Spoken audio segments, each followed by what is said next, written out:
नमस्कार। 24 की चौधर लेकर मैं हाजिर हूं कमल वधावन और आज हम कुरुक्षेत्र लोकसभा की पहेवा विधानसभा में हैं और आज यहां जनता की बात करने आए हैं और नेताओं से जवाब मांगने आए हैं। जनता के सवाल होंगे और नेताओं बताएंगे नेता कि उन्होंने इस हलके का कितना विकास किया।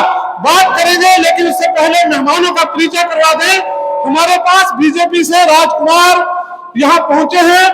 विशेष रूप पर 2000 इससे पहले वो चुनाव लड़ चुके थे। कुरुक्षेत्र में पहेवा के इलेक्शन प्रभारी हैं। बहुत बहुत स्वागत आपका राजकुमार सानी जी। इसके अलावा इनालो से प्रदीप मोर हमारे साथ हैं।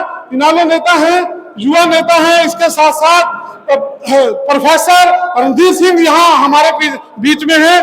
हालांकि जेजेपी के बड़े नेता हैं। 2019 में विधानसभा चुनाव में यहाँ से ताल ठोक चुके हैं। इसके अलावा संदीप ओंकार जी हैं, युवा कांग्रेस नेता हैं और बड़ी पैरवी युवा की कर रहे हैं और काफी एक्टिव पहेवा में ये दिखाई देते हैं। इसके अलावा प्रिंस वड़ैच हैं जो किसान नेता हैं और पहेवा कृषि प्रधान देश है और कहीं ना कहीं और पहेवा जो राज्य है, जो राज्य के अंदर पहेवा जो स्थान है वो कहीं ना कहीं कृषि के नाम से काफी आगे जाना जाता है। प्रिंस किसानों की बात लेकर हमारे के बीच में पहुंचे हैं। इसके अलावा रिंकू ठाना आम आदमी पार्टी से हमारे बीच में है। तमाम नेता हमारे बीच में हैं और इन नेताओं से सवाल करेंगे। लेकिन आपको बता दें कि कुरुक्षेत्र धर्म नगरी है और कहीं ना कहीं मां सरस्वती तीर्थ स्थल जो है वो पहेवा है और निश्चित तौर पर कहीं ना कहीं बहुत से मुद्दे यहाँ के हैं, क्योंकि जो समस्याएं यहाँ की हैं वो समस्याएं कहीं ना कहीं पूरी नहीं हुई। लोग उन समस्याओं से काफी परेशान हैं। इस बार जो मौका है वो जनता किसे देगी ये तो जनता तय करेगी, लेकिन मुद्दे बड़े हैं इस विधानसभा के। हालांकि लोकसभा चुनाव है, लोकसभा चुनाव के अंदर बीजेपी से नवीन जिंदल यहाँ ताल ठोके हुए हैं, कांग्रेस से सुशील गुप्ता या ये कहें कि इंडिया गठबंधन से सुशील गुप्ता यहाँ मैदान में है, इंडियन नेशनल लोकदल से अभय चौटाला यहाँ मैदान पर हैं। और अभय चौटाला ने जिस प्रकार से किसानों के लिए पीछे विधानसभा इलाहाबाद से रिजाइन किया और उसके बाद दोबारा से बाई इलेक्शन में उन्होंने जीत दर्ज कर कहीं ना कहीं किसानों के साथ वो खड़े दिखाई दिए, उसकी बात करेंगे। और यहाँ के जो किसान हैं, किसानों के जो मुद्दे हैं उसकी बात करेंगे। लेकिन सवालों का सिलसिला शुरू करते हैं। यहाँ संदीप सिंह जो पूर्व मंत्री हरियाणा सरकार में थे, खेल मंत्री वो रहे थे, उसने कितने काम करवाए और कैसी उसकी रूपरेखा है उस पर बात करेंगे। बीजेपी से हमारे राजकुमार जी हैं। राजकुमार जी, कैसे देखते हैं आपके मंत्री को और हल्का के कामों को? सबसे पहले तो मैं भारत 9 के दर्शकों का धन्यवाद भी करता हूं और भारत 9 चैनल का भी धन्यवाद करता हूं कि एक लोगों से जुड़ने का एक मौका मिला और अपनी बात रखने का भी मौका मिला है। मैं सबसे पहले ये बताना चाहता हूं कि पहेवा के अंदर 2019 से लेके यहाँ पर इतने काम हुए हैं कि आप देख ही रहे हैं कि इतनी सड़कों के 100 करोड़ रुपए मुख्यमंत्री जी ने जो पास किए थे उसमें 50 करोड़ रुपए की सड़कें बन चुकी हैं, अभी भी बाकी काम चल रहा है। इसके अलावा चाहे वो गलियों की बात है, चाहे नालियों की बात है, चाहे हर जगह से वो काम अब चले हुए हैं। इसके साथ ही जो हॉस्पिटल है आपके यहाँ पर 50 बेड का हॉस्पिटल था, अब 100 बेड के लिए उस पर काम चल रहा है। इसके साथ साथ ही और भी समुदाय केंद्र हैं और काफी चीजें यहाँ पर अभी चल रही हैं, जिसमें माननीय हमारे जो मंत्री हैं संदीप सिंह जी, एक उन्होंने जो कुरुक्षेत्र में खेल स्टेडियम का भी वहां पर उसने उद्घाटन किया था, उसके लिए भी वहां पर काम चल रहा है। यानी कि बहुत से काम बीजेपी ने यहाँ करवाए हैं। कुछ काम ऐसे हैं जो पेंडिंग में चल रहे हैं, यानी कि अभी कंप्लीट नहीं हुए हैं और लगभग 2 से 3 साल में वो कंप्लीट हो जाएंगे। नहीं, आप देखते होंगे यहाँ ड्रेन के ऊपर पुल जो बन रहा है, इन लोगों के लिए कितना समस्या का कारण बना हुआ है, उसको ध्यान में रखते हुए क्या उसके काम में गति नहीं दी जा सकती? ड्रेन के ऊपर जो पुल बन रहा है उस पुल में कुछ कमियां रही हैं, जैसे उसका टेंडर 2 बार उसका टेंडर हुआ, टेंडर उसका कैंसिल हो गया था और वो टेंडर कैंसिल होने की वजह से ये काम डिले हुआ है। लेकिन आप देख रहे हैं कि वहां पर काम चल रहा है और जल्दी से वो कंप्लीट हो जाएगा। तो लगता है कि खेल मंत्री ने यहाँ बहुत कुछ काम कराए। आपने स्टेडियम की हालत देखी, पेहवा में तो एक स्टेडियम नहीं है, अगर अगल बगल कोई स्टेडियम है तो एक बार दौरा करके देखिए ना आप। पेहवा में भी काम चल रहे हैं, इसके साथ साथ आपने देखा भी होगा पेहवा के अंदर एक तो पार्क हमारे साथ ही है। यहाँ पर इस पार्क की स्थिति क्या थी पहले, और अब पार्क देखो कितना सुंदर यहाँ पार्क बना हुआ है। इसके साथ साथ बहुत सी चीजें हैं, जो सड़कों की बात जहां तक है वो कितनी चौड़ी हुई है। 152 का देखो आपने काम यहाँ पर अपने पेहवे से तो निकलता है, वो कितना अच्छा रोड है, जहां पर हम पहुंचने के लिए हमें 5 से 6 घंटे लगते थे, आज आप 2 घंटे वहां पहुंच जाते हो। राजकुमार आएंगे आपके पास, क्योंकि बहुत से मुद्दे हैं, बहुत से सवाल हैं। प्रदीप हमारे साथ हैं। प्रदीप, और कैसे देखते हैं इनेलो को? आज कहीं ना कहीं बहुत सी पार्टियों का विरोध है और आपके नेता सिरसा से यहाँ कुरुक्षेत्र में। इनेलो ही एकमात्र ऐसी पार्टी है, चौधरी अभय सिंह चौटाला जी ने जो किसान आंदोलन चला हुआ था, पूरे भारतवर्ष में जितने भी सांसद और एमएलए बने हुए थे, चौधरी अभय सिंह चौटाला ही एक ऐसे व्यक्ति थे जो अपना इस्तीफा देके किसानों के साथ खड़े हुए थे। तो लगता है कि अगर मौका जनता यहाँ से देती है तो बहुत से काम आप लोग करेंगे। हाँ, अगर जनता मौका देती है तो किसान और कमेरे की आवाज को संसद में उठाया जाएगा, जैसे हमारे यहाँ विधानसभा में हमारे चौधरी साहब उठाते हैं। रणधीर जी, बहुत से मुद्दे हैं पेहवा के, आपको लगता है कि मंत्री ने यहाँ काम करवाए? क्योंकि आप भी कहीं ना कहीं दावेदार हैं और आप भी इच्छा रखते हैं कि आप भी विधानसभा में आए, तो लगता है कि कहीं ना कहीं जो काम होना चाहिए था हल्का का पूरा काम हुआ है? सबसे पहले मैं भारत 9 की इस 24 की चौधर में आप सभी साथियों का हार्दिक अभिनंदन करता हूं, धन्यवाद करता हूं इस आध्यात्मिक नगरी में। जैसा कि वधावन जी ने मेरे से पूछा है कि आप संतुष्ट हो, मैं इसलिए संतुष्ट नहीं हूं क्योंकि जो मैंने महसूस किया है, मैं एक शिक्षा का आदमी हूं, जो मैंने महसूस किया है कि पेहवा के अंदर आईलेट्स की तो बच्चे बात करते हैं, आईएएस की बच्चे बात नहीं करते।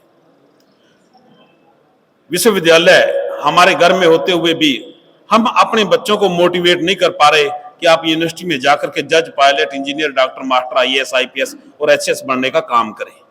वहां तक हम अपने बच्चों को सोच नहीं कर पा रहे। अगर आप सही मायने में मानो, यदि आप पिछले 50 साल में जाओगे तो ये धरती, सरस्वती की ये पावन और पवित्र धरती का पूरे हिंदुस्तान में मान सम्मान था। आज मानसा और बठिंडा के बच्चों को, लोगों को तो पता है कि पेहवा के अंदर सरस्वती का मेला लगता है, लेकिन यदि 20 किलोमीटर के सर्कल में आप जाकर देखोगे, जब भी चैत का मेला लगता है यहाँ सुन्नापन होता है, लोगों को पता नहीं है, जागृति नहीं है। 2 कदम पे आप जाओगे, यदा यदा ही धर्मस्य ग्लानि भवति भारत, ज्योतिषर का देश और दुनिया ने तो रिसर्च और पीएचडी करी है ज्योतिषर के ऊपर कि आपके घर में आकर के भगवान कृष्ण जी ने गीता का ज्ञान दिया था, लेकिन हमारे बच्चों को वो ज्ञान नहीं है। तो इसलिए मेरा मकसद यही है कि चंडीगढ़ की नाक के नीचे होते हुए भी हमारे जो बच्चे हैं वो प्रशासनिक क्षेत्र में नहीं जा पाए, बल्कि विदेश के अंदर जाकर के हमारा ब्रेन जो है वो ड्रेन हो रहा है, जिससे मेरे को एक चिंता जरूर है कि आने वाले समय में हमारी बहन बेटियां किसके हाथों पर राखी बांधेंगी। आने वाले समय में हमारी माताएं और बहनें किसको अपना बच्चा कहेंगी। तो इसलिए जो ब्रेन ड्रेन है ये चिंता का विषय है, जो हायर एजुकेशन नहीं है वो एक चिंता का विषय है। तो मैं तो ये चाहता हूं। प्रोफेसर साहब, ये चिंता अभी से पैदा हुई है या पहले भी थी जब सत्ता के भागीदार थे आप लोग? हम सत्ता के भागीदार थे, लेकिन हमारा अलायंस था, उसमें कुछ मर्यादाएं और सीमाएं थी, हमने उनको निभाने का भी काम किया। जब भी मंत्री जी शिष्टाचार के नाते हम मिलते थे, मैं एक ही बात कहता था कि ये 4-5 साल हमारे पास समय परमात्मा ने दिया है, ऐसे समय में हम क्यों एक तालमेल करके इरिगेशन में, एग्रीकल्चर में, एजुकेशन में, ट्रांसपोर्टेशन में, स्पोर्ट्स में हम अपने लोगों के अंदर एक सोच और विजन और लक्ष्य और उद्देश्य पैदा करने का काम करें। मैंने प्रयास करे हैं। चलो, अच्छी बात है, आएंगे आपके पास। संदीप ओंकार हैं, युवा नेता है कांग्रेस से, और बहुत आगे जाने की सोच होगी आपकी। बिल्कुल, और सभी की होनी भी चाहिए जी।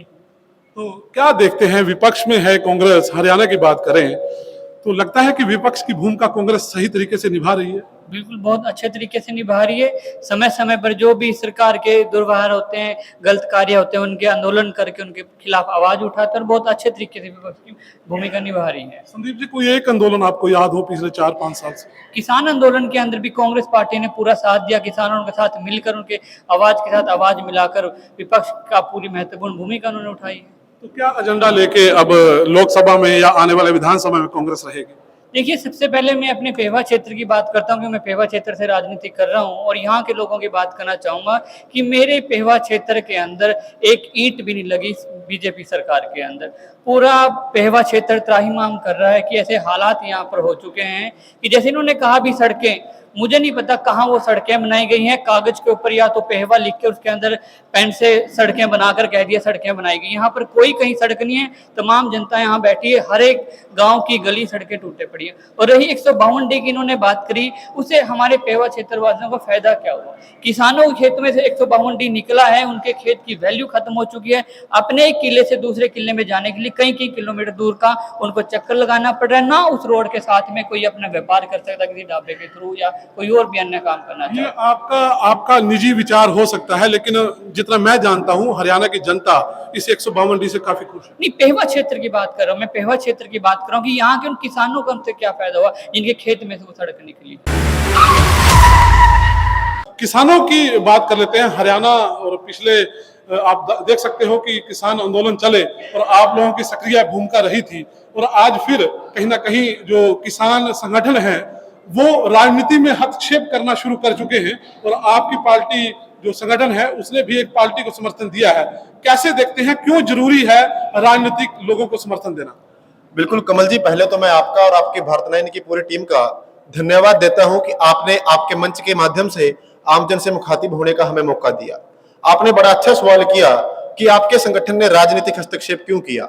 मैं ये बड़ा क्लियर कर देना चाहता हूं कि जो हमारी विचारधारा है गुरुराम सिंह चढ़ूनी की, हमारे संगठन की, वो ये है कि किसान को, आंदोलनकारियों को सड़क और संसद दोनों जगह लड़ना चाहिए।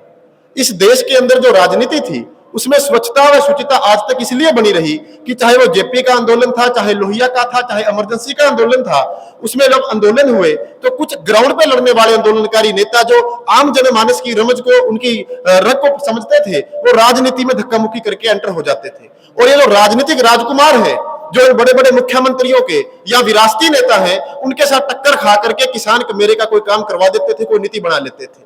लेकिन पिछले लंबे समय से ग्राउंड से राजनीति उठे लोगों का, आंदोलनकारियों का राजनीति में प्रवेश इन उद्योगपतियों ने, पूंजीपतियों ने और राजनीतिक दुलारों ने बंद कर दिया। तो हमारी ये बिल्कुल क्लियर विचारधारा है कि सड़क और संसद दोनों जगह किसानों को सक्रिय भागीदारी करनी चाहिए। जब जरूरत पड़े, सरकार बेलगाम हो तो सड़क पर लड़ाई लड़े, और जब संसद और विधानसभा के अंदर कानून बनाने की बात हो तो ग्राउंड पर लड़ने वाले लोग वहां जाकर के कानून बनाए। और जहां तक हमने समर्थन दिया है अभय सिंह चौटाला को, उसके पीछे हमारा एक सबसे बड़ा कारण है कि एक तो उन्होंने किसान हित में इस्तीफा दिया, दूसरा हमने पूरी 10 में से सिर्फ एक सीट पर इनको समर्थन दिया है। उसमें जब हमने एनालाइज किया कि दोनों राष्ट्रीय पार्टियों ने, या इंडिया गठबंधन और बीजेपी ने, दोनों दिल्ली के बड़े धन्ना सेठ उद्योगपति टिकट देकर के मैदान में भेज दिए, क्या इनको किसान का मेरे वर्ग से कोई आदमी नहीं मिला? जहां तक बीजेपी की बात है, 2014 के अंदर चुनावी रैली नरेंद्र मोदी जी ने की, उन्होंने चीख चीख के मन से कहा कि आपका सांसद देश का कोयला खा गया है। तो क्या आज वो कोयला कहां गया? जो आदमी 2014 में कोयला चोर था, आज वो कोहिनूर कैसे हो गया? जो उसके ऊपर आरोप थे, उनकी जांच का क्या हुआ? और जहां तक सुशील गुप्ता जी की बात है, ये ड्राइंग रूम की राजनीति करने वाले लोग जब यहां आकर के सांसद बन के जाएंगे तो पेहवा के साथ वही होगी जैसे नायब सैनी जी ने सांसद बन करके की कि वोट तो 7 लाख ले गए 75 कॉन्स्टिट्यूएंसी से, लेकिन एक बार भी पेहवा में आकर के नहीं देखा। आज पेहवा में सबसे बड़ा मुद्दा जो है देश हामलात और जुमला मालकान भूमि का है। और मैं मंच से दावे से कहता हूं, अगर इंडिया गठबंधन का उम्मीदवार, बीजेपी से तो हमें उम्मीद ही नहीं है क्योंकि हमने इसके लिए लट खा लिया, आंदोलन कर लिया, अगर इंडिया गठबंधन का उम्मीदवार भी ये बता दे कि जुमला मालकान भूमि क्या होती है, देश हामलात क्या होती है, तो मैं इनके सामने नतमस्तक हो जाऊंगा। आज पेहवा की मंडियों को एफसीआई ने अडानी साइलों के साथ जोड़ दिया है। 20 दिन हो गए गेहूं की कटाई खत्म हुए, आज भी पेहवा मंडी के अंदर गेहूं पड़ी है, उसकी पेमेंट नहीं हुई। एक बार ना तो भाजपा का कोई प्रत्याशी बोला है और ना इंडिया गठबंधन के प्रत्याशी ने, किसी नेता ने बयान दिया। किसान अपनी पेमेंट के लिए दर दर की ठोकर खा रहा है। स्थानीय मुद्दों की बात करें, आज संदीप सिंह के राज में पेहवा जो है वो भ्रष्टाचार की राजधानी पूरे हरियाणा के अंदर बन चुका है। तहसील के अंदर किसान पैसे लूट रहे हैं, थाने के अंदर प्रॉपर्टी आईडी के नाम पर नगर पालिका के अंदर भ्रष्टाचार का खुला खेल चल रहा है। हर चारों तरफ से किसान मजदूर को लूटा जा रहा है। तो बीजेपी वाले कह रहे हैं कि हमने तो बहुत विकास करवा दिया।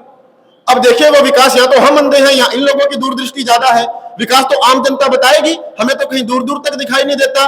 पेहवा में एक बड़ा पुल है, उसको देखिए, ड्रेन का पुल तकरीबन 1.5 साल से टूटा हुआ है। शहर का संपर्क कट गया, छोटे व्यापारी की दुकानें बंद हो गई और उसके लिए भी हमें आंदोलन करना पड़ा, हमें किसान महापंचायत बुलानी पड़ी। और इन्होंने कमीशन के चक्कर में, और जो टेंडर कैंसिल हुआ मैं उसकी कहानी बताता हूं क्यों हुआ, कि उससे कमीशन ज्यादा मांगी जा रही थी। 31 जून को उसका टेंडर एक्सपायर होना था, हमारे दबाव में 20 जून को रातों रात उसको टेंडर अलॉट किया गया। जानबूझ के उसकी फाइल लटकाई गई कि वो कमीशन देगा तो काम शुरू होगा। चलिए, बहुत से मुद्दे हैं, बात करेंगे।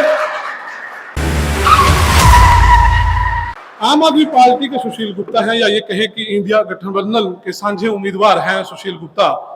कांग्रेस वाले अच्छी मेहनत कर रहे हैं, क्या आप लोग भी मेहनत कर रहे हैं?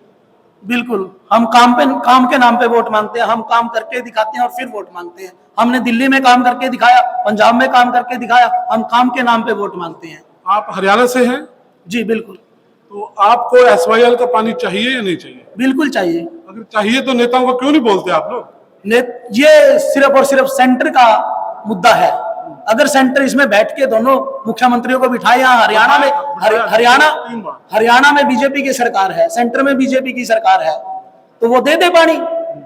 हम आप लोग जो पंजाब वाले हो वो पानी देते तो नहीं हो ना, आप बताइए ना। अगर बैठ के कॉमन मिनिमम प्रोग्राम बनेगा तो बिल्कुल मिलेगा पानी। बना हुआ है प्रोग्राम, 2 मरतबा चंडीगढ़ में मीटिंग हुई है, एक बार राजनाथ के नेतृत्व में मीटिंग हुई है, जितनी मेरी जानकारी है। ऐसा कैसे हो सकता है कि जब सेंटर की सरकार इतने भ्रष्ट होने के बावजूद इतना मतलब अपना ताकत लगा रही है, हर चीज को मतलब वो भ्रष्टाचारी में अपना ताकत लगा रही है, वो MLA खरीदने में अपनी ताकत लगा रही है, क्या पानी देने में अपनी ताकत नहीं लगा सकती? फिर इनको जी आप लोग प्रयास करेंगे नहीं करेंगे? बिल्कुल करेंगे, बिल्कुल।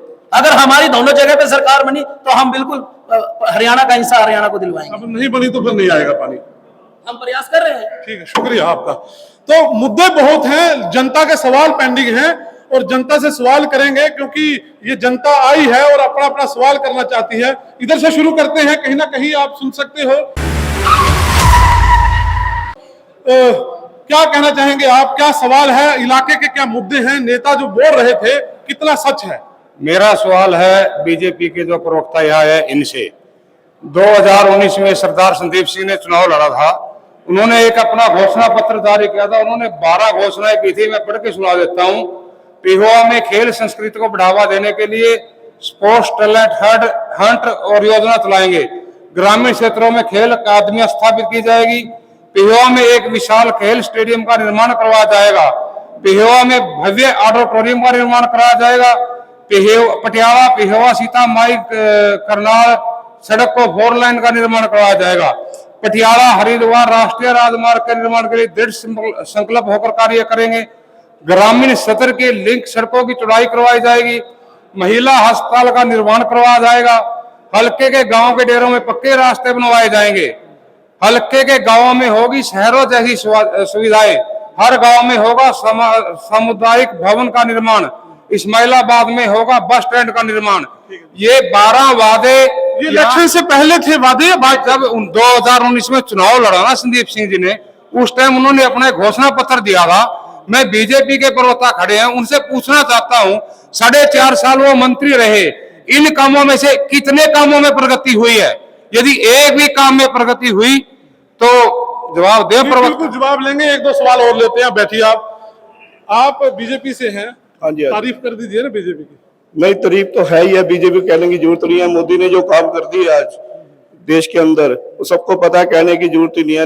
मेरा थोड़ा सा स्वामी संदीप अंकार जी से थोड़ा सा मेरा बात है। उन्होंने कहा पेवा विधानसभा में एक ईंट भी नहीं लगी।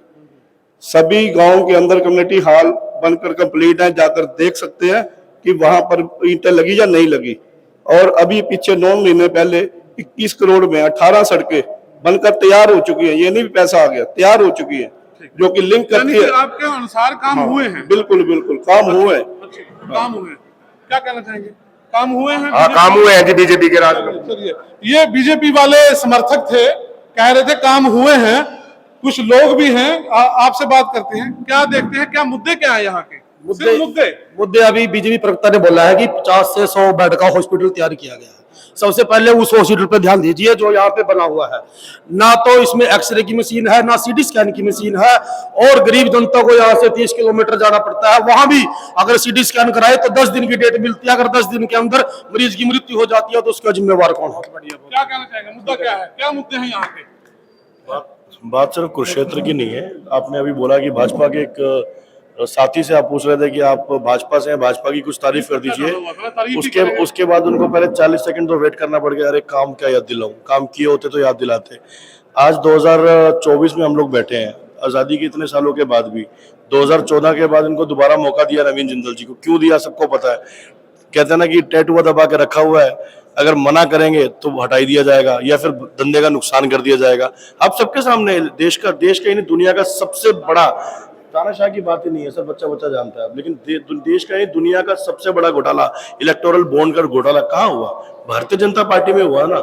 इंडिया गठबंधन को इंडी कह के खुशी मना लेते हैं ये लोग। जिस दिन बीजेपी को यानी कि भारतीय जनता पार्टी को हम लोगों ने बीजे पार्टी कहना शुरू कर दिया तो मुंह छुपाते फिरेंगे। क्या वो सही रहेगा? गठबंधन का सम्मान करना चाहिए। ये बीजेपी के साथी बैठे हैं, कौन कौन है यहाँ से? मैं पूछना चाहूंगा बीजेपी समर्थक, इनसे पूछ लीजिए एनडीए की फुल फॉर्म क्या है। एनडीए की फुल फॉर्म नहीं बता पाएंगे। इंडिया की फुल फॉर्म पूछ लीजिए, इनको ये नहीं पता देश में सरकार एनडीए की होती है या बीजेपी, कुछ नहीं पता सर। सिर्फ ऊपर से व्हाट्सएप यूनिवर्सिटी से कुछ आया है, आज 4 साथी गए हैं, उनके साथ ताली बजानी है। This is what they are doing. They're not focusing on the education. They're not focusing on the road infrastructure. They're not focusing on the farmers. They're not focusing on any important things, sir. They are not focusing on the priority matters. जवाब लेंगे BJP वालों से, जवाब लेंगे। आपका क्या सवाल है, क्या मुद्दा है? मुद्दा ये है सर कि मैं ये पूछता हूँ बीजेपी वालों से, आपने 10 साल में वो जो 15 लाख रुपए आपने अनाउंस किए थे, आपके नेता मोदी ने, वो कहाँ गए? 2 करोड़ नौकरी कहाँ गई? पहले ये बता दो आप। वो मणिपुर क्यों करवाया आपने? नहीं, ये लड़कियां घुमा के उसके बाद बलात्कार करते हो। फिर ये 8 किसानों को लखीमपुर खीरी में आपने गाड़ी चढ़ा कर ऊपर मरवा दिया।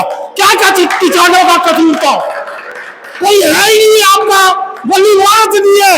बीजेपी ने सिर्फ घास और घास किया है। चलिए जवाब लेंगे बीजेपी वालों से। राजकुमार जी, बहुत से आरोप और बहुत सी बातें लोगों ने बोली, कुछ बोलना चाहेंगे?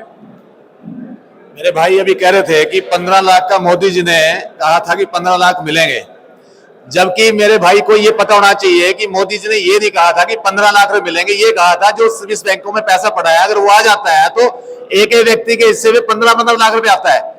देने की बात उन्होंने नहीं कही थी। आपको पहले तो इसके बारे में पता होना चाहिए। दूसरी बात रही विकास की बात है कि वहां आप सड़कें देखो कितनी काम चल रहा है। अभी भेरियों से लेके इस पुल तक की ये सड़क भी पास हुई है। पुल बनते ही ये 4 लेनिंग हो जाएगा। और अभी एक भाई जो है कह रहा था ना कि किसान के लिए क्या किया है, मैं भाई को ये कहना चाहता हूं कि किसान के लिए भारतीय जनता पार्टी ने जितना काम किया है तो आज तक किसी सरकार ने किया ही नहीं। 2014 से पहले आप गेहूं का रेट देखो क्या था, और 2000 अब इस वक्त क्या रेट है? 2200-2300 रुपए यानी गेहूं बिक रही है। इसके साथ साथ यानी कि 2500-2600 में गेहूं बिकती है। उस वक्त 1400 रुपए गेहूं का रेट था। भाई को यह भी पता होना चाहिए। तो ऐसे करके किसानों के लिए इस सरकार ने जो काम किया है, भावांतर भरपाई योजना के तहत जो सब्जियां हैं उसके रेट पहले क्या होता था कि आपने देखा भी होगा, सारी जनता बैठी है यहाँ पर, कि आलू स्टोर में गल जाता था, उठाने वाला कोई नहीं होता था, उसको उठा के बाहर फेंक देते थे। अब स्थिति क्या है कि अगर सरकार ने जो 6 रुपए 90 पैसे जो आलू का रेट रखा है, अगर उसका रेट कम जाएगा, अगर वो 5 में बिकता है तो 1 रुपए 90 पैसे सरकार खाते में डालती है। दूसरी बात यह है कि इसके अलावा और भी जो फसलें हैं उनके ऊपर भी सरकार ने जो योजनाएं या सरकार की किसानों के लिए इतनी योजनाएं हैं। मैं एक बात बताना चाहता हूं आपको कि मेरा एक रिश्तेदार किसान है, वो 60 किले जमीन के ठेके पे लेता है। अगर मैंने बात करता हूं तो 60,000 रुपए ठेका देता है वो, और उसके बाद भी ये कहता है उसको लगभग 70 लाख रुपए उसको साल का ठेका देना पड़ता है। उसके बावजूद भी वो कहता है जो 35 से 40 लाख रुपए मुझे साल के बच जाते हैं। अगर किसान सही मायने में खेती करेगा तो उसको बचत भी होगी। अगर वो खेती नहीं करेगा, अगर वो ठेके पे डिपेंड रहेगा, या वो खेती करेगा यदि वो नेता बन के कहीं धरने प्रदर्शन में जाएगा, जाम लगाएगा, तो क्या उसमें उसको क्या मिलेगा उसमें? नहीं, ये बीजेपी वालों के, ये बीजेपी वालों से पूछ के काम करेंगे क्या वो? केवल और केवल है जो लोग नेता बनने का काम करते हैं, किसान जो नेता बनने का काम करते हैं, धरना प्रदर्शन करते हैं, जो काजू बादाम खाते हैं जाके, उन लोगों के लिए समस्या है, असली किसान के लिए समस्या नहीं है।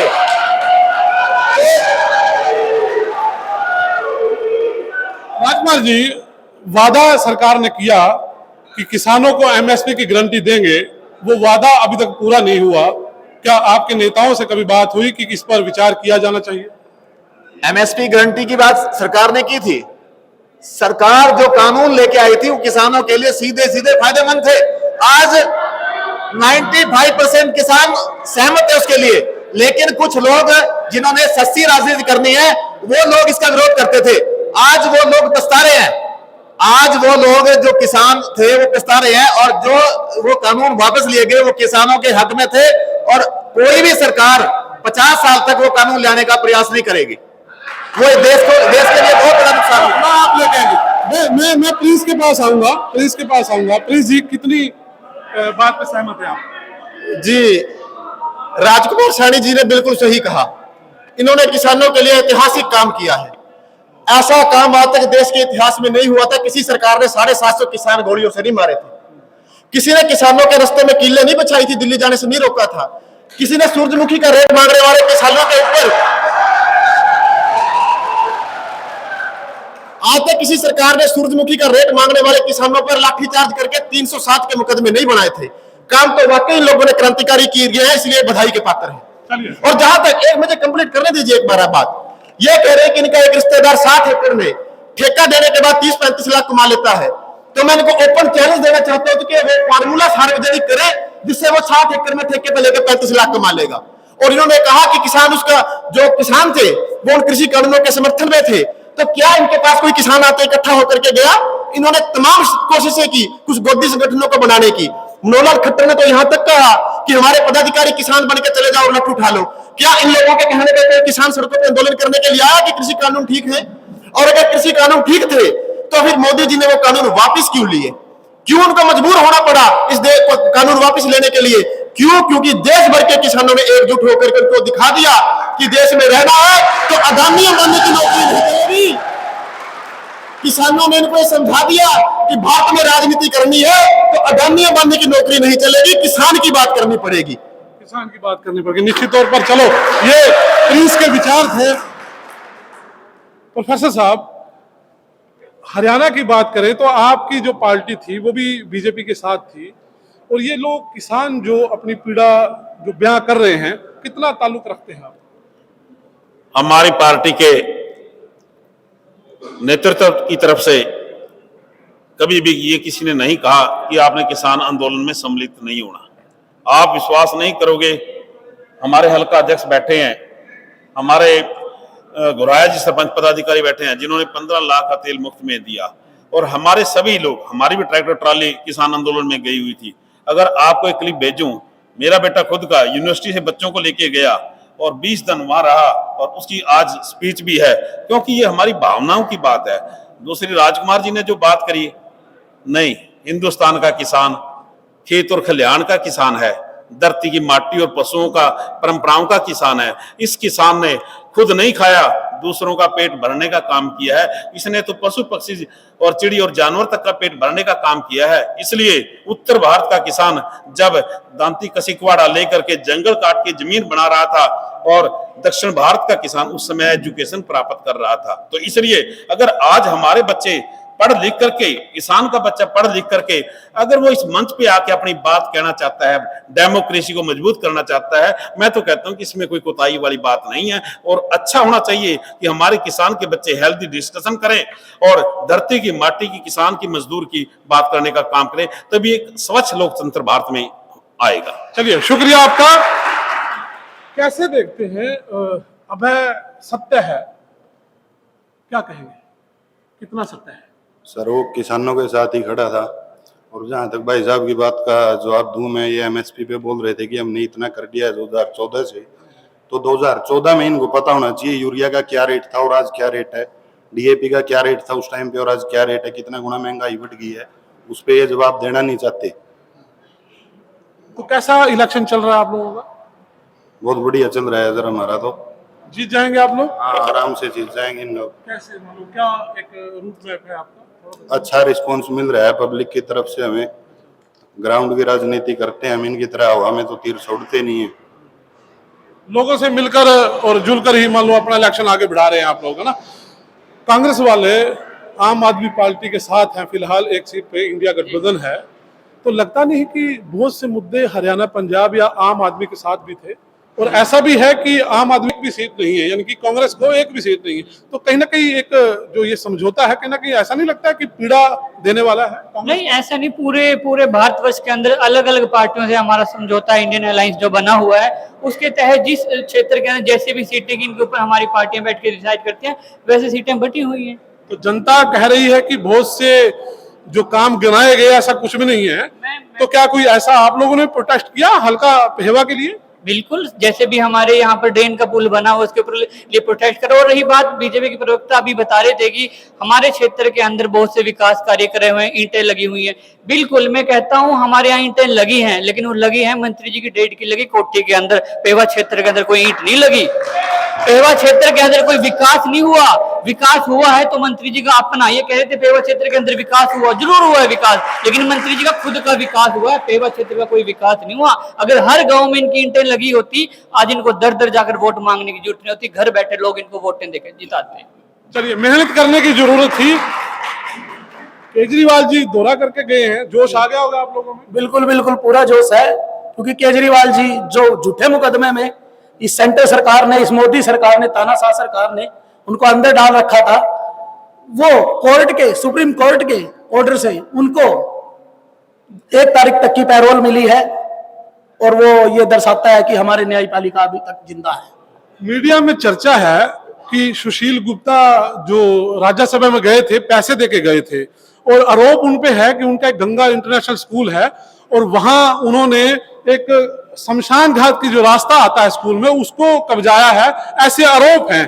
क्या आप लोगों को पता है ऐसे आरोप हैं उनके? वो साथी तो जो हमारे सुशील गुप्ता जी हैं, वो तो झोली करके मांगने वाले साथी हैं, और उन्होंने यहाँ नहीं, उन्होंने तो बिरला मंदिर के ऊपर भी 2 एकड़ की जमीन ली है, झोली मांगकर लोगों से पैसे इकट्ठे किए हैं। तब वो तो सारे के सारे काम जो काम हो रहे हैं, वो तो अपने पैसे मांग के 1-1 रुपया इकट्ठा करके फिर स्कूल बना रहे हैं, फिर कॉलेज बना रहे हैं, फिर यूनिवर्सिटियां बना रहे हैं, फिर वो हॉस्पिटल बना रहे हैं, तो फ्री में पढ़ा रहे हैं। बिल्कुल, जिनमें गरीब लोगों का इलाज भी हो रहा है। चलिए चलिए, क्या कहना चाहेंगे प्रिंस? देखिए वधावन साहब, बीजेपी से तो काफी सवाल हो गए, और किसान होने के नाते हमारा विपक्षी पार्टियों से खासकर मेरा ही नैतिक दायित्व बनता है, क्योंकि इनसे भी पूछा जाए।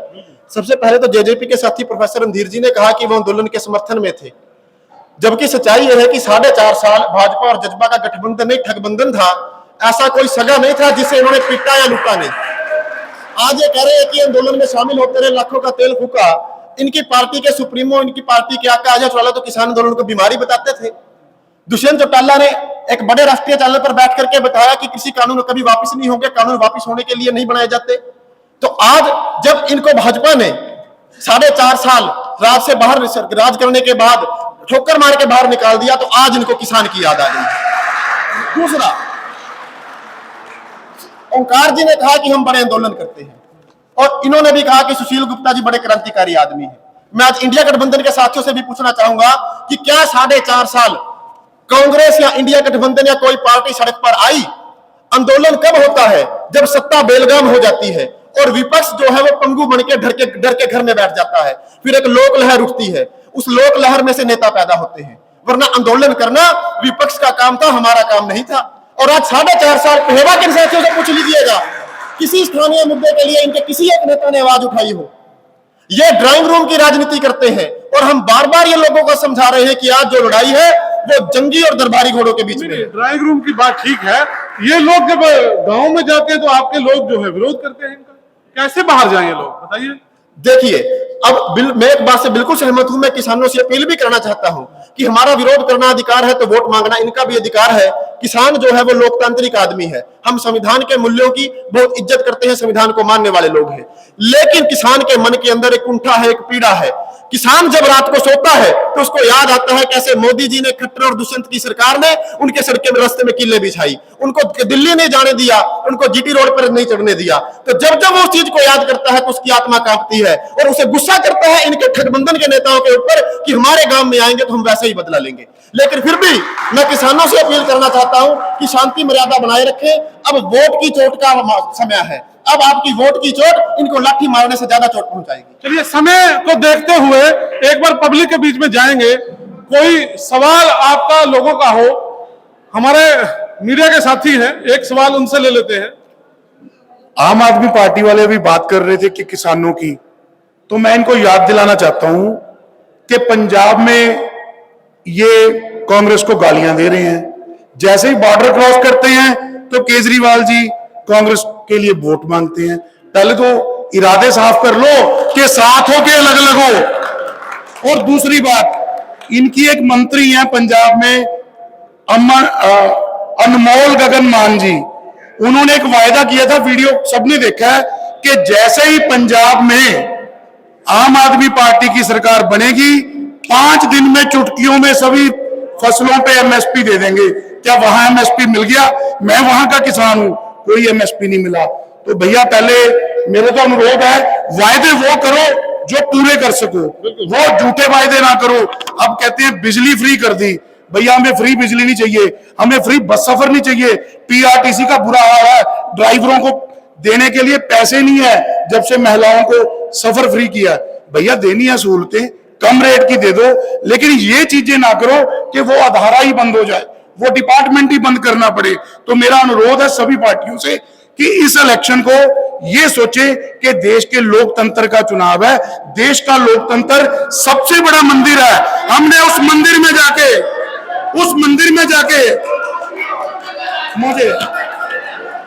मुझे अपनी बात पूरी करनी, मैं किसी का सपोर्टर नहीं, मुझे अपनी बात पूरी करने दीजिए कि आपने लोकतंत्र के मंदिर में जाना है, आपने देश के सबसे बड़े उस जगह जाना है जहां जाके आपने हमारे 140 करोड़ लोगों को झूठे वायदे ना करके जाएं, जो भी वायदा करें वो जाते पूरा करें, वरना इस्तीफा देके वापिस आ जाए। शुक्रिया, बहुत अच्छा सुझाव दिया कि राजनीति अच्छी होनी चाहिए। क्या मुद्दा है? मेरा मुद्दा एक ही है जी, इनमें से किसी ने शिक्षा में, रोजगार के मुद्दे पे और स्वास्थ्य के मुद्दे पे किसी ने कुछ नहीं बोला। क्या ये मुद्दे गौण हो गए हैं? राजनीति में सिर्फ धर्म ही आगे रह गए? इन विषयों पे पूछो, इनका एजुकेशन को लेकर क्या इनका स्टैंड है, इनका सड़क और रोजगार को लेकर क्या स्टैंड है? बिल्कुल पूछेंगे। आपका क्या मुद्दा है? मुद्दा यह है जी, हमने ना नारा तो लगाते हैं बीजेपी गाय बचाओ, हमने अनाज मंडी में स्थायी गौशाला बनाई, इन्होंने गायों के लिए घास का पैसा आया था वो भी खा गए। और इतना विकास हुआ है बीजेपी के अंदर कि किसानों के रास्ते में जितनी कीले गाड़ी है ना इन्होंने, अगर एक बजरी भरी अगर उतने कीले ना गाड़ते और बजरी यही सीमेंट ड्रेन के पुल पर लगाते ना तो ड्रेन का पुल बन जाता। ठीक है, भ्रष्टाचार खत्म कर दिया। कहीं थाने तहसील कहीं भी चले जाओ, जब तक जेल ढीली नहीं होती तब तक कोई काम नहीं होता। कहते हैं किसान का विकास किया, किसानों को गोलियों मारने का काम इन्होंने किया। जो किसान धरना देते हैं किसानों बैठकर, उनको गोलियां मारी गई। 21 कानून में लिखा है कि उनको गोलियां मारी जाए। इतना विकास किया है सरकार ने। शुक्रिया। किसी का और सवाल हो फिर जवाब लेंगे।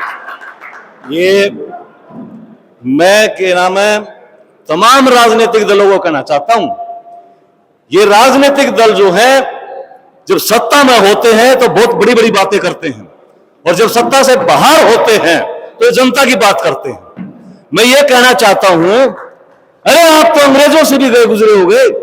आजादी के बाद पहले अंग्रेजों ने क्या किया था, इस देश पर राज करने के लिए हिंदू मुस्लिम के अंदर जो है बंटवारा किया था। और आज आजादी के बाद भी मैं 4 पंक्तियों के माध्यम से कहना चाहता हूं कि अंग्रेजों ने हमको बांटा केवल अपने देश की खातिर, तुमने हो परिवेश को बांटा कुर्सी के उद्देश्य की खातिर। घर घर बांटे, आंगन बांटे, गली गली गलियारे बांटे, मंदिर बांटे, मस्जिद बांटी, तुमने ही गुरुद्वारे बांटे, जंगल बांटे, वन बांटे, खेत खेत की बुनियाद बांट दी, तुमने एक वोट की खातिर देश की बुनियाद बांट दी। अरे बंटवारे की राजनीति ने देश अपाहिज बना दिया है, जो अंग्रेज नहीं कर पाए तुमने करके दिखा दिया है। और छीना झपटी लूटपाट और चारों ओर तबाही है। चोर ही मुलजिम, चोर ही हाकिम देता, चोर गवाही है। अरे चोरी और सीना चोरी, चोरी भी सरकारी है। चोर चोर मोसरे भाई, चोर का अधिकारी है। हर कुर्सी अंधी बैरी, हर कुर्सी हत्यारी है। हर कुर्सी के हर पाए पर पंजीकृत गद्दारी है। और देश की गर्दन के ऊपर सियासत का खूनी पंजा है, पुलिस और अफसरशाही का बढ़ता रोज शिकंजा है। संसद से सड़कों तक जंगल का कानून यहाँ, जिसने भी आवाज उठाई होता उसका खूनिया। लगता है भारत में चंडी का नर्तन होगा। अरे परिवर्तन तो होगा, लेकिन खूनी परिवर्तन होगा, खूनी परिवर्तन। चलिए, ये भावनाएं थी, ये भावनाएं थी, आप सुन सकते हो कहीं ना कहीं। देखिए पहले शोर नहीं, सबको मौका मिलेगा, बहुत खुला समय है हमारे पास, कोई दिक्कत नहीं है, सबके पास आऊंगा। लेकिन 25 मई का दिन आपका दिन है। जैसा नेता आपको चाहिए वैसे नेता को चुनो, वैसे नेता को चुनो। 25 मई आपका है, आप बने रहो। और कहीं ना कहीं जो मुद्दे हैं उस पर चर्चा है, ये लोगों की भावनाएं थी। मेरी अपील है लोगों से कि वो वोट करने जरूर जाएं, और वोट का जो अधिकार आप लोगों को मिला है उस वोट से अपने एक अच्छे नेता का चयन करें, जो आपके हितों का हो, आपके समस्याओं को सुने, उस नेता का चयन करें। लेकिन बीजेपी के नेता से शुरुआत करेंगे दोबारा से, और जवाब मांगेंगे कि लोग इतने दुखी क्यों हैं, सवाल क्यों खड़े कर रहे हैं, आपकी सरकार है, क्यों नहीं समस्याओं का हल कर देते। कमल जी, सबसे पहले तो मैं बताना चाहता हूं, मेरे भाई अभी ये कह रहे थे कि किसानों के रास्ते में किल्ले मचाई गई। मेरे देश का किसान बहुत संपन्न है, मेरे देश का किसान बहुत अच्छा है, संस्कारिक है। किसान ऐसा काम कर ही नहीं सकता। लेकिन एक बात कहना चाहता हूं, लाल किले के ऊपर अगर तिरंगे का अपमान किया जाता है, क्या वो किसान है क्या? अगर लाल किले पे तिरंगे का अपमान किया जाता है तो ऐसे लोगों के रास्ते में किले बिछाई सरकार क्या करेगी? सरकार को अपना सिस्टम ठीक करना होता है। सरकार को जितने भी ऐसे असामाजिक तत्व हैं जो हमारे तिरंगे का भी अपमान करते हैं, ऐसे लोगों के रास्ते में किले बिछाई जाती है। सरकार को अपना सिस्टम संभालना होता है। मैं केवल इतना ही कहना चाहूंगा। इसके साथ साथ चलिए आपका सवाल ले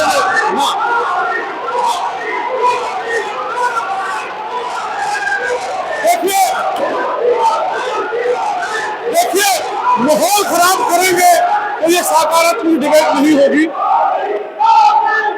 सुनिए एक बार, अगर देखिए हम लोग आप लोगों के लिए आए हैं, सुनिए मेरी बात, हम लोग आप लोगों के लिए आए हैं। अगर आप चाहते हो कि ये प्रोग्राम आगे ना चले तो अभी इसका समापन कर देते हैं।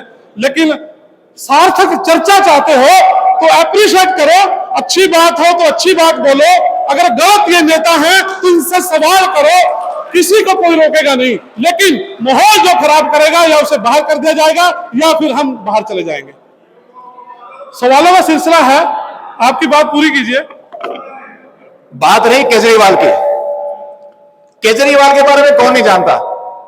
केजरीवाल अंदर क्यों है, आपने सोचा है कभी? जो घोटाले करेगा क्या उसके ऊपर शिकंजा भी ना कसा जाए? जो घोटाले करेगा, चोरी करेगा, शराब घोटाले के अंदर है। सरकार के लिए सभी दोषी व्यक्ति बराबर है, इसीलिए किसी को किसी कीमत पे बख्शा नहीं जाना चाहिए। कह रहे हैं ना, सीबीआई, ईडी, फलाना ढिंगड़ा, बड़ा शिकंजा, और अब नवीन जिंदल को भी ले आए आप लोग। बड़े बड़े नोटों के आपने देखा एक पहाड़ पकड़े जा रहे हैं, वो क्या है? बात रही कांग्रेस की, मैं नवीन जिंदल के ऊपर भी आऊंगा अभी। बात रही कांग्रेस की। कांग्रेस से ये बताए मेरे मित्र कि 2014 से पहले देश की अर्थव्यवस्था क्या थी। 14 के बाद हमारे देश के माननीय प्रधानमंत्री ने जो 10 सालों के अंदर काम किए हैं, विदेशों के अंदर पूरी दुनिया में नाम हुआ है। आज एक पीएम अगर देश का जब विदेशों में जाता है तो रेड कारपेट बिछाए जाते हैं। और 2014 से पहले स्थिति क्या थी? हमारा देश कर्जे ही था। और उससे पहले भी आपने देखा हुआ एक समय ऐसा था कि हमारा प्रधानमंत्री अगर बाहर जाता था विदेशों में तो पैसा मांगने के लिए जाता है कटोरा लेके। जो स्थिति आज पाकिस्तान की है वो स्थिति हिंदुस्तान की थी। तो अब हरियाणा, पंजाब, हिमाचल देश के लोग पैसा नहीं मांग रहे हैं। अब एक चीज देखिए, और देश की अर्थव्यवस्था अच्छी करनी है, देश का नाम रोशन करना है, देश के अंदर व्यापार और देश के अंदर रोजगार का आयाम खोलना है, तो देश के प्रधानमंत्री को काम तो करना पड़ेगा। आज पूरी दुनिया के अंदर मोदी जी को दुनिया याद कर रही है। पाकिस्तान तक ये कहता है कि मोदी जैसा हमारे पास प्रधानमंत्री होना चाहिए।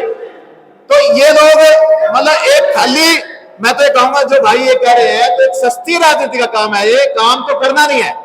उससे पहले काम तो किया नहीं किसी ने भी, अब काम कर रहे हैं, इनको तकलीफ हो रही है कि इनकी राजनीति छिड़ रही है, ये राजनीति के काबिल नहीं रहे हैं। अब ये कम से कम 50 साल मोदी जी यहां जाने वाले नहीं है। कैसे क्योंकि मोदी जी ने इतने टाइम में जो काम कर दिए हैं, ये सरकार जाने वाली नहीं है। इन लोगों की राजनीति खत्म हो गई है, इनको तकलीफ हो रही है, इसीलिए ऐसे फड़फड़ा रहे हैं। ये जो बीजेपी वाले नेता है ना, जो बयानबाजी करते हैं, उससे बड़े सवाल उठते हैं। कई बार ईवीएम का भी सवाल उठता है। क्या कहना चाहेंगे?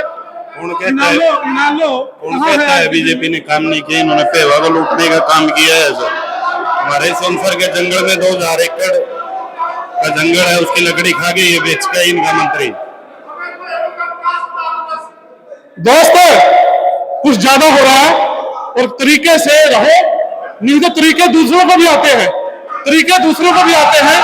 ठीक है, आराम से रहो। ठीक है, बोलिए।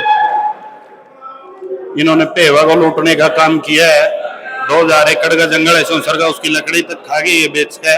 और जो हमारे यहाँ सामुदायिक स्वास्थ्य केंद्र है, अस्पताल है पेवा का, वो एक रेफर हॉस्पिटल बन के रह गया ओनली। और जो अरुणाई रोड पे हॉस्पिटल बन रहा है वो अभी वो नहीं कंप्लीट कर पाए ये लोग। और इस सरकार में ना महिलाएं सुरक्षित हैं, ना खेलने के लिए बच्चों के लिए को प्रबंध कर पाए। जो स्टेडियम पहले बने हुए थे उनमें ओनली घास उगी हुई है, ना कोई कोच का प्रबंध कर पाए ये लोग। तो आप लोग आएंगे, करेंगे? हाँ, हम आएंगे, डेफिनेटली करेंगे हम। ठीक है, अच्छी बात, बहुत बढ़िया बात। क्या कहना चाहेंगे? बीजेपी वाले तो कमल जी, मैं 2-4 बातें करना चाहता हूं। पहली बात मैं करूंगा, उचाना के अंदर जो नैना चौटाला जी के साथ एक घटना घटी, वो महिला शक्ति के ऊपर एक घिनौनी घटना है। उसके लिए हमें खेद जरूर करना चाहिए ताकि हमारी बहन बेटियां खुलकर पार्टिसिपेट करें राजनीति के अंदर।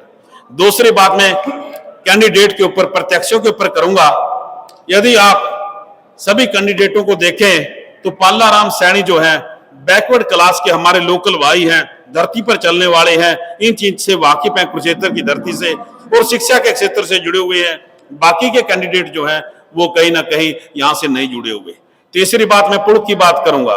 पुल जो है, पुल के लिए हमारे जिला अध्यक्ष कुलदीप जखवाड़ा जी, कुलदीप मुल्तानी जी, गोराया जी और आपके वड़ैच साहब धर्मपाल बाजीगर जी, हम सभी दुष्यंत जी के पास गए। दुष्यंत जी ने हमें 15 दिन का समय दिया और 15 दिन के समय के बाद दुष्यंत जी ने कहा कि मैं आपके ऑफिस में आऊंगा, आकर के आपका पुल शुरू करवा के जाऊंगा। दुष्यंत जी 10 दिसंबर को पुल यहीं आए पुल के ऊपर और आकर के वहीं सारा तामझाम लेकर के, और 2 दिन बाद पुल शुरू हुआ। और उससे हट करके मैं बात करूंगा, सभी मेरे भाई बैठे हैं, कि जब से मैं चुनाव हारा हूं, चुनाव लड़ा है 2019 से, एक दिन भी हम घर नहीं बैठे। हम लोगों के दुखों में, सुखों में, लोगों की व्यक्तिगत समस्याओं को लेकर के और हल्का की समस्याओं को लेकर के जितना भी हमसे बन पाया हमने किया। लेकिन ये मैं मानता हूं कुछ जगह हमारे कामों में रोड़े अटकाए गए। इस साथ मेरे गांव की धर्मशाला के लिए मैंने पैसा अप्रूव करवाया था, लेकिन वो पैसा नहीं लग पाया। किराड़ी गांव के अंदर वहां लोगों को, किसानों को बड़ी दुख और तकलीफ हो रही थी। 25-30 लाख रुपए हमने वहां लेके आया मैं, लेकिन वो पैसा भी ऐसा कैसा पड़ा, उसको भी नहीं लगने दिया। इससे हट करके डेरा फतेह सिंह में एक मैं अपने साथी के लिए ग्रांट लेकर आया था, 1.5 साल के बाद बड़ी मुश्किल से वो ग्रांट लगी। तो मैं कहना चाहता हूं राजनीति सकारात्मक करनी चाहिए, डेमोक्रेसी के अंदर सबका हक है। और हमारा जो अलायंस था, वो लोकप्रिय मुख्यमंत्री दुष्यंत चौटाला जी ने हमें एक ही आदेश दिया था कि हमने इस अलायंस की मर्यादा और सीमाएं नहीं लांघनी, हमें सबने मिलकर कार्य करना है। दूसरा, मेरे भाई प्रिंस ने एक बात कही कि दुष्यंत चौटाला जी ने या राज्य में ठोकर मार दी। प्रिंस जी, ऐसी बात नहीं होती, कोई ठोकर नहीं मारता। हम 10 MLA थे हमारे पास, हमें सम्मानजनक हमने 4 साल सरकार चलाई है और इसमें जितना किसानों के लिए दुष्यंत चौटाला जी ने किया है इतना किसी ने नहीं किया। चलिए, शुक्रिया आपका। क्या विजन लेके कांग्रेस अब मैदान में है? विजन क्या है? विजन देखिए, सबसे पहले तो रोजगार का मुद्दा है। और मैं अपने पेवा क्षेत्र की बात करूं, जैसे मेरे प्रिंस भाई ने भी बताया था, पूरे क्षेत्र के अंदर भ्रष्टाचार इतना फैला हुआ है कि हाहाकार मचा हुआ है। किसी भी फील्ड के अंदर आप चले जाइए, बिना रिश्वत से आपका कोई काम नहीं होगा। और रही सिक्योरिटी की बात, महिलाओं की सुरक्षा की बात करूंगा, तो आप सब जानते हैं कि हमारे यहाँ के माननीय मुख्यमंत्री जी ने कैसे कैसे कार्य किए हुए हैं। अभी कह रहे थे राजकुमार जी, कानून के तहत उनको जेल हुई थी, अभी अरविंद केजरीवाल जी के बारे में हमारे माननीय मंत्री जी के ऊपर ऐसे आरोप लगे और पुलिस ने वो सिद्ध भी करे विद प्रूफ, आज तक उनको कभी जेल क्यों नहीं हुई? आज तक कभी उनके ऊपर आरोप जो इतने लगे हुए हैं उनके बारे में सरकार ने क्यों नहीं सोचा? उनको माननीय मंत्री का पद दे के रखा। और रही सुरक्षा की बात, आज पूरे पेवा क्षेत्र के अंदर ऐसे हालात हो रहे हैं, घर में घुसकर हत्याएं हो रही है। ये तो आज के समय, कई वर्ष पहले हम यूपी में सुना करते कि दिन दिहाड़े या घरों में जाकर हत्याएं करी जाती है। आज हमारे पेवा क्षेत्र के अंदर ऐसा हालात हो रहा है, सरेआम गोलियां मारी जाती हैं, घरों में जाकर हत्याएं करी जाती है और उसके बाद भी परिवार को कोई सुरक्षा नहीं दी जाती। तो ऐसे हालात जंगल राज हमारे पेवा क्षेत्र का बनाया हुआ है। तो कहते हैं कि कांग्रेस में बहुत फूट है, कई घर भरे हुए हैं, तो आप किसी एक घर के हो या कॉमन हो? मैं कांग्रेस पार्टी से बिलोंग करता हूं, तो कांग्रेस पार्टी के लिए कार्य कर रहा हूं। चलो, बहुत अच्छी सोच आपकी और अच्छी बात है। और विधायक साहब, कैसे देखते हैं, तमाम लोगों ने बड़ा स्पष्टीकरण दिया और जनता से जो सवाल आए उसमें ये कहा कि बीजेपी ने कुछ किया नहीं, तो बहुत सी ऐसी चीजें रही, तो आपका एक आईक्यू क्या है, मतलब क्या सोच है आपकी एक किसान होने के नाते? तो देखिए, सबसे पहले तो कहावत है कि रस्सी जल गई लेकिन बल नहीं गया। नरेंद्र मोदी जी ने 3 कृषि कानून तो वापस ले लिए, किसानों से माफी भी मांग ली, लेकिन उनके आज नेता कह रहे हैं कि वो तो खालिस्तानी किसान थे, वो तो देश विरोधी ताकतें थी। तो क्या फिर भारत देश इतना कमजोर हो गया है कि देश विरोधी ताकतों के सामने देश को झुकना पड़ेगा? आपने क्यों उसके ऊपर कार्रवाई नहीं की? आपने क्यों उनकी लोगों की बात मानी? हम लोग अगर खालिस्तानी थे तो क्यों बात इन्होंने हमारी मानी? और दूसरा, आज जिन लोगों को ये खालिस्तानी बोल रहे हैं, आने वाली 25 तारीख को वोट की चोट से इनका मुंहतोड़ जवाब देने का काम देश और प्रदेश का किसान करेगा, जब इनकी जमानतें जब्त हो जाएंगी। और दूसरा, इन्होंने कहा कि भवंतर योजना की पहले बात की थी। इनसे पूछिए कि सूरजमुखी का रेट क्या था? 4800 रुपए इन्होंने खरीदी, 6500 रुपए 6400 रुपए उसका एमएसपी था। 1000 रुपए भवंतर के इन्होंने जारी किए नहीं किए? 400 रुपए कम में समझौता किया और वो भी दिए या नहीं दिए? आलू का भवंतर आया या नहीं आया? और जैसा इन्होंने अभी कहा कि हमने गठबंधन के अंदर बड़े काम करने की कोशिश की किसान हितैषी, तो एक काम बताएं, आज मैं कह रहा हूं कि पेवा की मंडी को साइलो से जोड़ दिया गया है। आज देश हामलात जो जुमला मालकान भूमि है, उससे मेरे पेवा की रामगढ़ रोड से लेकर के इसाक तक की बैलेट, इसाक में 1200 एकड़ भूमि है, रामगढ़ रोड में तो बचेगी नहीं जुमला मालकान।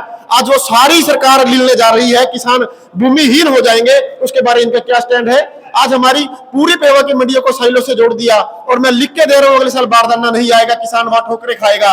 क्या इंडिया गठबंधन के प्रत्याशी ने या भाजपा ने अपना स्टैंड क्लियर किया कि हम अडानी साइलो से उसको तुड़वाएंगे? क्या क्योंकि एफसीआई केंद्र का मंत्रालय है, क्या संसद में पहुंच के ये लोग उसकी आवाज उठाएंगे कि पेवा की मंडियों को एफसीआई साइलो से मत जोड़े, साइलो से अलग रख के मंडियों को चलने दे? चलिए, बिल्कुल, जनता भी सवाल करेगी, आपने भी सवाल कर दिया और जवाब बीजेपी वाले जरूर देंगे। कैसे देखते हैं, कैसा इलेक्शन चल रहा है आप लोगों का? इलेक्शन बहुत अच्छा चल रहा है। मेरा एक सवाल है अपने बीजेपी के साथी से। नवीन जिंदल जी के ऊपर एफआईआर दर्ज है कोयला घोटाले की। 2004 में मोदी जी ने यहां पर आके कहा कि ये कोयला चोर है, मां बहनों का जो कोयला बाहर चूल्हे पे पड़ा रहता है उसने तो ये भी नहीं छोड़ा। मेरे साथी एक क्लियर करें कि नवीन जिंदल झूठ बोल रहा है या देश का प्रधानमंत्री झूठ बोल रहा है? चलिए और दूसरा, नहीं सर, मेरे मुद्दे हैं। और साथी ने कहा था कि इतना विकास कर दिया।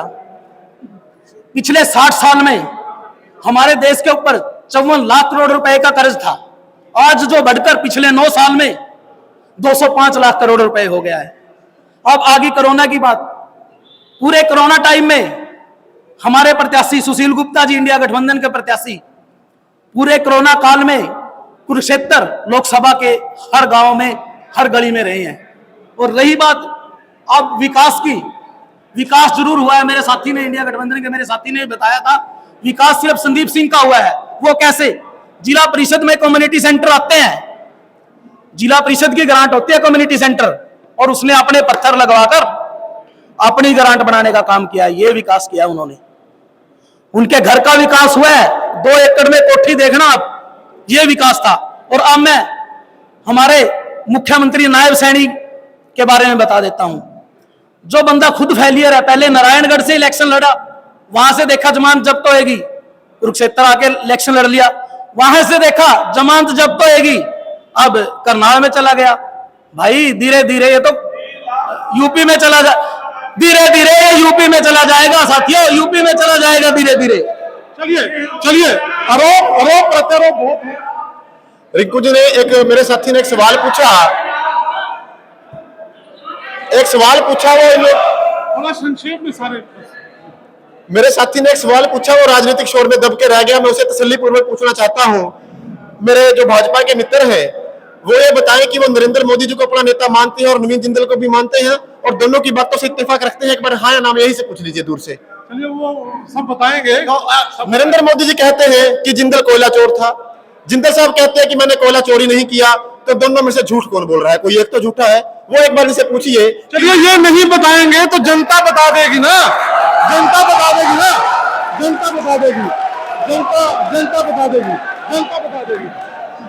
मेरा सवाल ये है कि डिबेट के अंदर इनमें से कोई भी खड़ा होने के लायक नहीं है, क्योंकि आज तक ये अपोजिशन के अंदर इनके अंदर कोई भी आदमी दिखा नहीं है सिवाय प्रिंस जी के। तो ये आज आके खड़े हो गए हैं, ये क्या सवाल जवाब का दे देंगे? पहला मेरा सबको राइट है, आप भी बोल रहे हैं तो है जी, पर ये अपोजिशन में थे ही नहीं जी। मेरा है प्रोफेसर साहब से, अगर प्रोफेसर साहब चाहते तो 1.5 साल पहले ड्रेन का पुल तैयार हो जाता जी।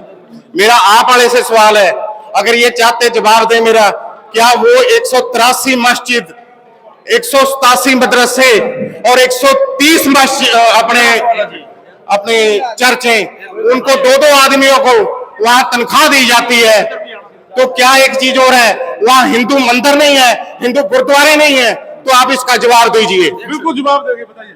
Sir with all due respect to everyone who is standing over there, जो भी यहाँ खड़े हैं उन सबको सम्मान देते हुए मैं 3-4 चीजें बोलना चाहूंगा, 1 मिनट में चाहूंगा, हाँ शॉर्ट में रखूंगा। बीजेपी बार बार कह रही है ये वो फलाना डिंगाड़ा, दूसरे पार्टी जेजेपी 4-4.5 साल इन्होंने मलाई खानी थी, खाली साइड हो गए। आज अपनी पार्टी बचाने के लिए लड़ाई करनी पड़ रही है कि पहले पार्टी तो बचा ले, चुनाव तो जेजेपी तब लड़ेगी। इनेलो की बात करें, कहीं कुछ नहीं था, आज आके चुनाव लड़ना चाह रहे हैं। आम आदमी को क्या चाहिए? मैं एक वोटर के तौर पे बोल रहा हूँ, मैं किसी पार्टी से नहीं हूँ। मुझे क्या चाहिए? अच्छी शिक्षा व्यवस्था अपने बच्चों के लिए, अच्छे अस्पताल मुझे चाहिए, घर से बाहर निकले तो बिजली की तारें घरों से ना लग के जाती हो, जल भराव ना हो मेरे घर के आसपास, देश भी सुरक्षित हाथों में होना चाहिए। इन्होंने बार बार, मैं आपके मन से कह रहा हूं, with all due respect to your channel as well sir, इनकी पूरी पिछले 20-25 आधे घंटे मिनट से जो खड़े हैं, ये पाकिस्तान, हिंदू मुस्लिम, मंदिर, ये और मोदी, ये 4 शब्द इनकी स्टेटमेंट से हटा दीजिए सर। स्टेटमेंट भी व्हाट्सएप से देके देनी पड़ेगी इनको, ये तो हाल है इन लोगों के, हकीकत है इस चीज की। एक महिला सुरक्षा की बात करते हैं, जो व्यक्ति 2800 सेक्स स्कैंडल की 2800 वीडियो सर, ये सिर्फ शहर का किसी एक का नाम खराब नहीं हुआ, देश का नाम नहीं खराब हुआ, वो निंदनीय बच्चियां है देश की सर। क्या एक्शन लिया? नहीं लेंगे, क्यों? चुनाव लड़ना है। जिस बंदे ने हमारे किसान भाइयों के ऊपर गाड़ी चढ़ा दी, उसको सांसदी का टिकट दे दिया। जिस बंदे के ऊपर महिला शोषण का आरोप है, उसको सांसदी का टिकट दे दिया। क्या चाहते हैं? एक काम करते हैं, 543 के 543 से बोल रहे हैं 400 पार, ले लो तुम 400 पार, फिर क्या करना है? बहन बेटियों को पेश करेंगे तुम्हारे सामने। शर्म से मरना चाहिए एक भाजपा के नेता को कि अगर वो नहीं अपने उसके बेटियों के लिए खड़ा हो सकता तो। क्या मांगते हैं तुमसे? अच्छी शिक्षा मांगते हैं, तुमसे नहीं दी जाती। अस्पताल मांगते हैं, तुमसे नहीं दिए जाते। सड़क मांगते हैं, तुमसे नहीं दी जाती। अरे तुमसे सच, कम से कम मैं नहीं कहता नेतागण, तुम कम से कम प्रतिनिधि हो यहाँ के, छाती चौड़ी करके बोलने की हिम्मत तो करो कि फुद्दू बनाया तुम्हारे नेता ने, और नहीं बनना यार। Shame on you sir, shame on you, you really need to quit this show. सभ्य भाषा का इस्तेमाल जरूरी है। सर बड़ा सिंपल सा एक सवाल है, आज मैं आम आदमी पार्टी की तरफ से हूँ, हमारा नेता बोलता है कि अगर मैंने काम किया हो तो मुझे वोट देना, वरना मुझे वोट मत देना। पहले तो ये 10 साल लगे रहे नवीन जिंदल चोर चोर चोर, अपने कार्यकर्ताओं के साथ धोखा कर दिया, नवीन जिंदल को टिकट दे दी, अब कार्यकर्ता नवीन जिंदल कर रहा है। अगर इनके अंदर हिम्मत है तो एक काम करके दिखा दे, यहाँ खड़े हो जाए मंच के ऊपर, चौड़े में बोले अगर मैंने काम किया है तो मुझे वोट देना, अगर मैंने काम किया हो तो मुझे वोट मत देना। 90% की जमानत जब्त है भाई साहब, इस बात की गारंटी है। नहीं, आपको पता है ना कि जब केजरीवाल सत्ता में आए थे, उन्होंने बोला था कि मुझे गाड़ी घोड़ा नहीं चाहिए, मुझे सरकारी मकान नहीं चाहिए। आपको पता है 2-2 मकानों सरकारी में केजरीवाल रहते हैं। सर आप मेरे को एक बात बताइए, एक प्रोटोकॉल है एक मुख्यमंत्री का, क्या वो प्रोटोकॉल तोड़ने के लिए अगर क्या आज मोदी जी अगर अपनी गाड़ी से उतर जाते हैं, क्या उनका स्टाफ उन्हें पकड़ के पीछे नहीं बिठाता?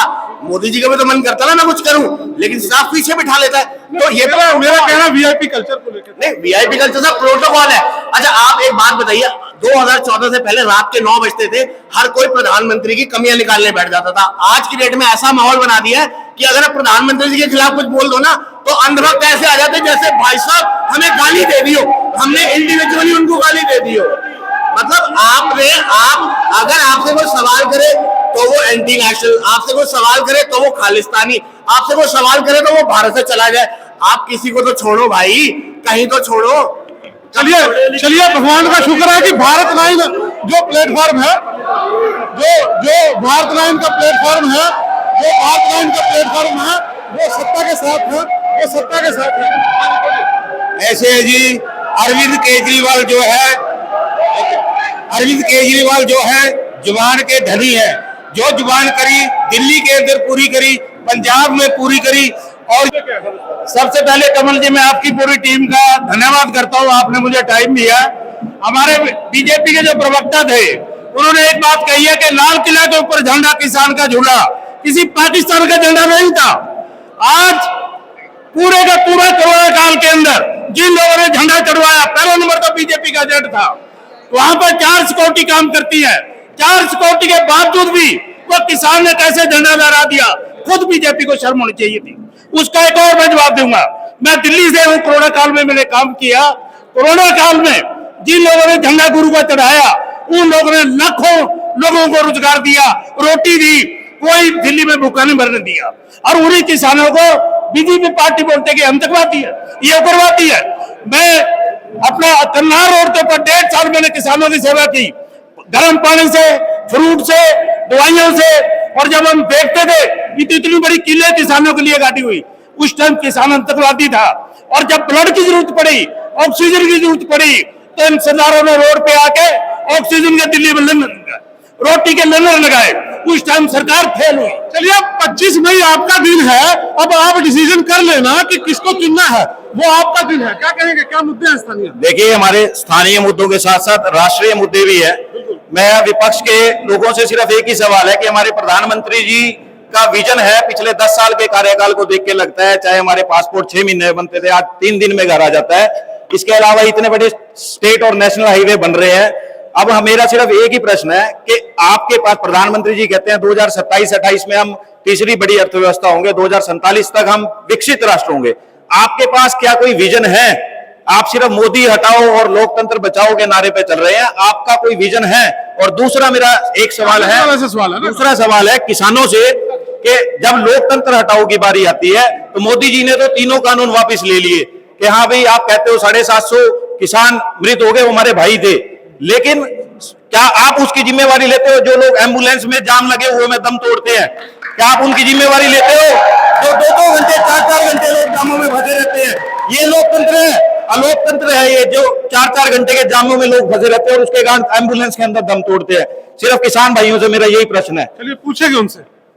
जो स्थानीय मुद्दों की बात हो रही है, स्थानीय मुद्दे हमारे सरदार संदीप सिंह जी ने, विधायक जी है, जो पूर्व मंत्री हैं, हमारा सरस्वती का जो जल है उसको प्रवाह के अंदर लाए हैं। और जो हमारी सरस्वती का पुल था मेन, उसको पक्का किया है। और जो ये बात चल रही है ड्रेन का पुल नहीं बन रहा, एक मकान को बनाने में 2 साल लग जाते हैं, तो 6 महीने के अंदर पुल कैसे बनेगा?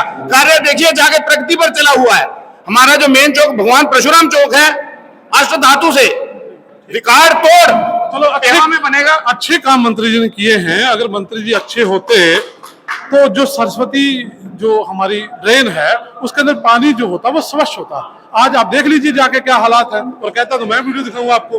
दूसरी बात अगर इतने ही अच्छे आपके काम किए होते तो ये जनता क्यों सवाल करती है? आप बता दीजिए ना मंत्री जी को। सर, एक घर के अंदर अगर आपके पास 8 बच्चे हैं तो 8 बच्चों को आप भी संतुष्ट नहीं कर सकते। तो कहने का विरोध भी होता है, समर्थन भी होता है। काम होने चाहिए थे ना, काम हुए हैं।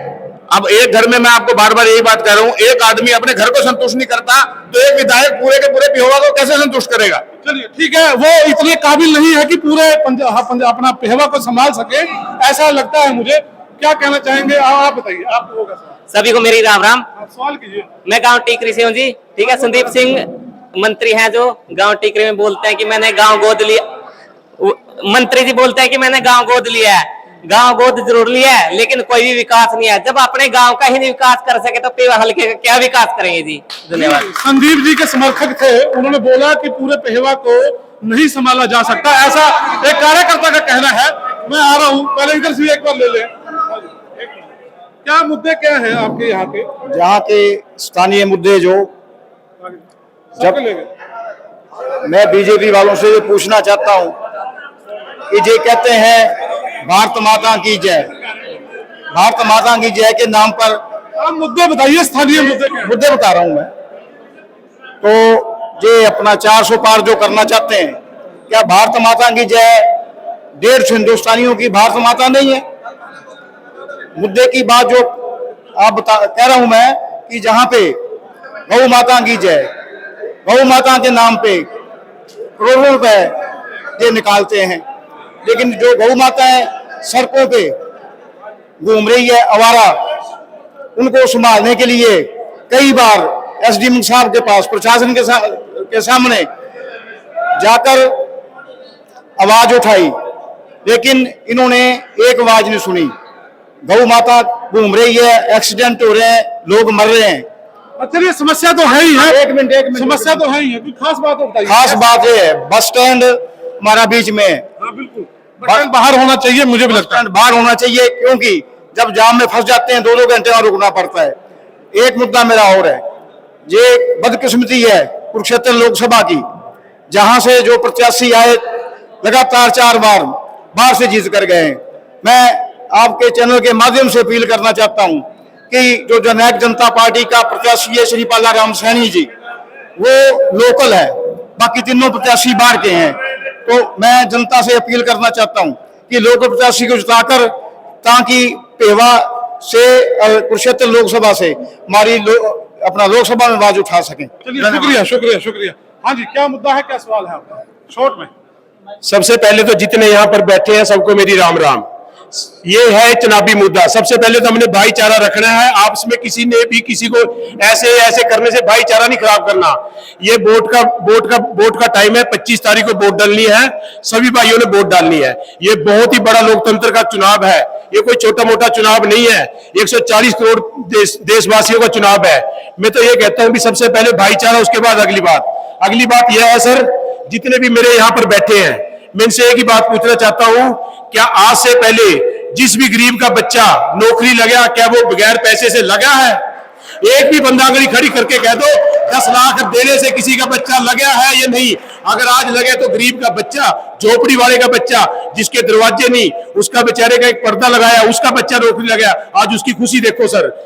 दूसरी बात, उससे पहले यहाँ पर बुढ़ापा पेंशन कितनी थी आपको पता है ना? 1500 थी, जो आज 3000 है। उसके बाद सर मोदी जी ने क्या किया? कोरोना काल में सभी देश में सभी जगह आपका, देखिए दोस्त, पार्टी की बातें आपके प्रवक्ता बता देंगे, आप यहाँ की अगर कोई समस्याएं हैं वो बताइए। यहाँ के हमारे विधायक जी संदीप सिंह जी, यहाँ पर जितनी पब्लिक बैठी है, ये पूछो अब इनसे प्यार कितना है और किसकी समस्या किस टाइम नहीं सुनते। अगर किसी भाई की कॉल चली गई, किसी कारणवश कॉल नहीं उठा सके, तो उनकी वापसी कॉल आई है सर। बढ़िया बात। अगली बात यह है, जो हमारे अब गठबंधन का है, गठबंधन का बात है, जब हमारे गांव में बारात चढ़ती है ना, तो बारात चढ़ने से पहले दूल्हा तैयार करते हैं। अरे तो गठबंधन में तो अभी तक दूल्हा नहीं है, तो बारात कहां से चढ़ाएंगे? चलिए, शुक्रिया। बहुत से सवाल हैं बीजेपी से, खास तौर पर एक एक करके जवाब दे दीजिए ना।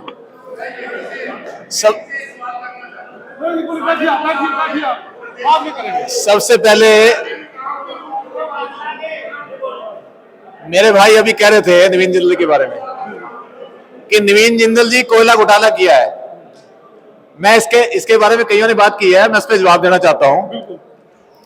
मैं ये जानना चाहता हूं कांग्रेस के भाई से कि नवीन जिंदल कांग्रेस में थे और 10 साल एमपी रहे हैं।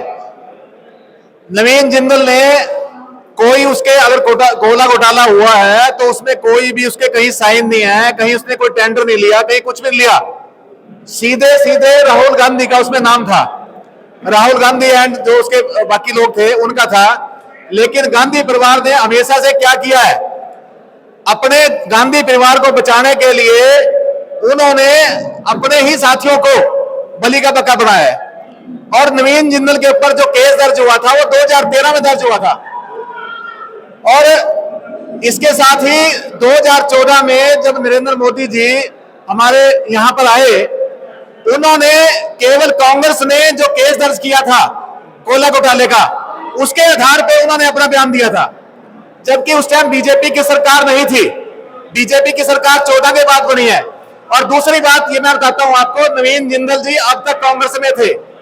अगर मान लो नवीन जिंदल जी उसमें दोषी पाए जाते हैं, कुछ भी होता, जब केजरीवाल तक अंदर हो सकते हैं, तो क्या नवीन जिंदल अंदर नहीं हो सकते थे? क्या ईडी इसको अंदर नहीं कर सकते थे? क्या नवीन जिंदल के ऊपर कोई भी दोष नहीं है, वो बिल्कुल पाक है, उन्होंने कोई भी घोटाला नहीं किया। कांग्रेस ने अपने बचाव के लिए नवीन जिंदल के ऊपर पर्चा दर्ज कराया 13 के अंदर।